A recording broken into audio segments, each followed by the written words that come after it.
খাসির চর্বি দিয়ে মটন ছাড় এরকম রান্না করিয়া দেখো, অবশ্যই ভালো লাগবে। দেখতে যেমন লাগবে খেতেও তেমন লাগবে। দুটো লোককে খাওয়াইলে কত সুন্দর নাম আসবে মুখে। রাধে রাধে বন্ধুরা, সবাইকে স্বাগত জানাই। আজকে আমি খাসির চর্বি দিয়ে মটন ছাড় রান্না করিয়া দেখিব।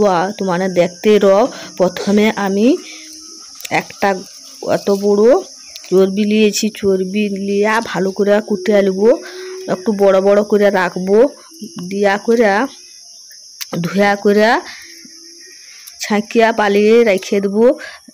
রাখার পরে আমার যা আমি এটি মশলা করে দিই, আর দুষ্টুটাও ভিডিও করবে প্রচুর সে ক্যামেরা লিয়া মাঝে মাঝে ভিডিও করার জন্য প্রস্তুতি হয়। পেঁয়াজ 250 গ্রাম, রসুন 50 গ্রাম, আদা 30-40 গ্রাম মতন লিয়া বাটিয়া লিব।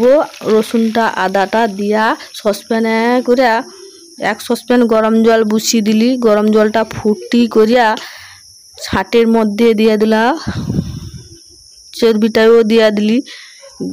দিয়া একটু ঠান্ডা হইলে ভালো করে পালিয়ে ছেঁকিয়া নিলি, আর চর্বিটারও জল গড়িয়ে দিলি। দিয়া সেই জামটার জলটা ফেলে দিয়া সেটায় নুন হলুদ ভালো করে মাখিয়ে নিব। চর্বিটা একটু নুন মাখিয়ে দিব। ফ্যাপসা গরম পড়ছে, আমি কিন্তু রাঁধবো নি আজকে, আমার ক্যামেরাম্যান রাঁধবে। আর আমি বুসা কয়া দেবো। দিয়া কড়া বসিয়ে দিচ্ছি। কড়াটা বসিয়ে দেয়, এবার তাকে ছেড়ে দিলি। সে কড়ার মধ্যে তেল দিয়ে দিল 100 গ্রাম মতন। তেল দিয়ে একটু নুন দিয়া দিল, তেলটা তাঁতি আছে নাকি দেখতে। দিয়া পেঁয়াজ কুচাগুলা দিয়া দিল। পেঁয়াজ কুচাকে আস্তে আস্তে জ্বালনে ভাজবে। ভালো করে কিন্তু পেঁয়াজটাকে ভাজতে হবে, লাল লাল করে একদম, নাই যেন রস রয়। সুন্দর করে পেঁয়াজটাকে নাই ভাজলে তরকারি কালারটা ঠিক মতন আসবে নি। দিয়া রসুন বাটাটাকে দিয়া দিল। রসুন বাটাটাকেও তার গন্ধটা মারতে হবে। রসুনের কাঁচা গন্ধটা একদমই সহ্য হয়নি তরকারি, বিশেষ করে।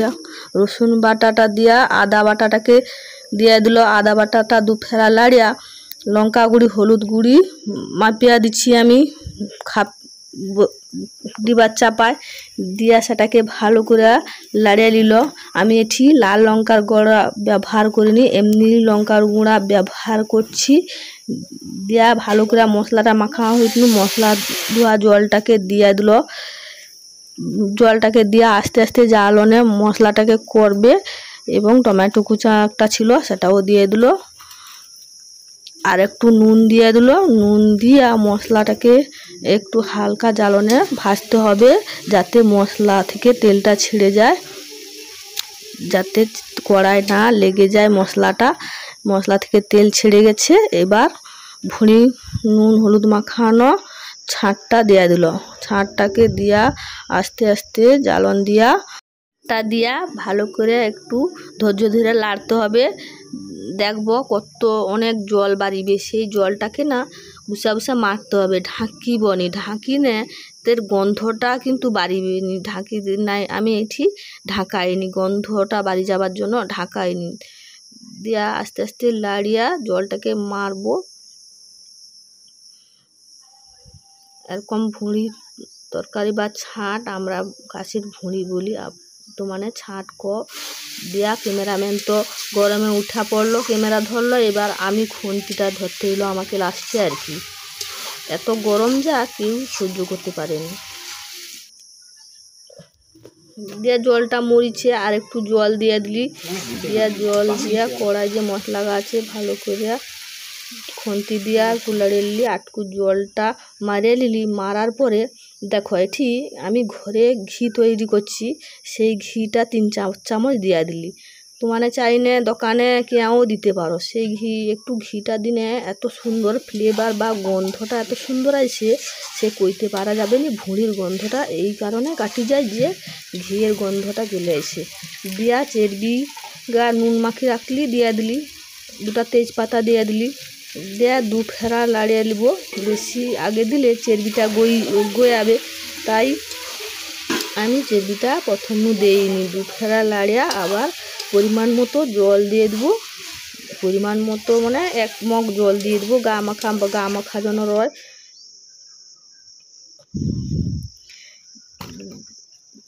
জল দিয়া ভালো করে কড়াটাকে 4 ধার সমানভাবে খুন্তি দিয়ে মুছে নেব। দিয়ে একটু ফুটবে, গোটা গরম মশলা দিয়ে দেবো। প্রেসার কুকারটা একটু ধুইতে হবে, তার আগে একটুকু চিনি দিয়ে দিলি। চিনি দিয়া একটু ফুটিছে, এবার প্রেসার কুকারে লিয়ে নেবো। প্রেসার কুকারে 8টা মতো সিটি দিতে হবে। 8টা মতো সিটি দিলে একদম সুন্দর গলে যাবে, খাইতেও ভালো লাগবে। আর না সিদ্ধ নাই হলে খাইতে তত একটা ভালো লাগে না। দিয়া 8টা সিটি মারিয়া করে এবার নামিয়ে নিলি। নামিয়ে একটু বাতাসটা বার কি খুলিয়ে দিলি। খুলে একটা জাম লিছি, জামে সব গাকে ঢায়া নিলি। ঢায়া করে গরম মশলা থাইল, গুঁড়া গরম মশলা সৌটা দিয়ে দিচ্ছি, 1/2 প্যাকেট মতন থাইল। সেই গরম মশলাটা দেয়া দিলি। দেখো কত সুন্দর কালার আসছে। শালিমার লঙ্কার গুঁড়ো বা লাল লঙ্কার গুঁড়ো, লাল লঙ্কার গুঁড়ো কী করতে আমি ব্যবহার করব? এই 2টা লঙ্কা গুঁড়া কি ব্যবহার করা সম্ভব? তার জন্য আমি ঝাল লঙ্কার গুঁড়াটা দিচ্ছি। ঝাল লঙ্কার গুঁড়াও এত সুন্দর কালার আসে সে কইতে পারা যাবে না। যদি পেঁয়াজ মশলা ঠিক মতন ভাজা রয়। দিয়ে আমি একটা চেরপি ও একটা ছাঁট লিচ্ছি। গরম গা তো কোনো মতে খাইতে হবে না, ক্যামেরাম্যান করে না খাইতে হবে, দেখিতে হবে সব লোকে। তখন ভাবছি রান্না তো করছি যখন একটা খাই। দিয়া প্রথমে ছাঁটটা একটু খাইছি, তারপরে একটু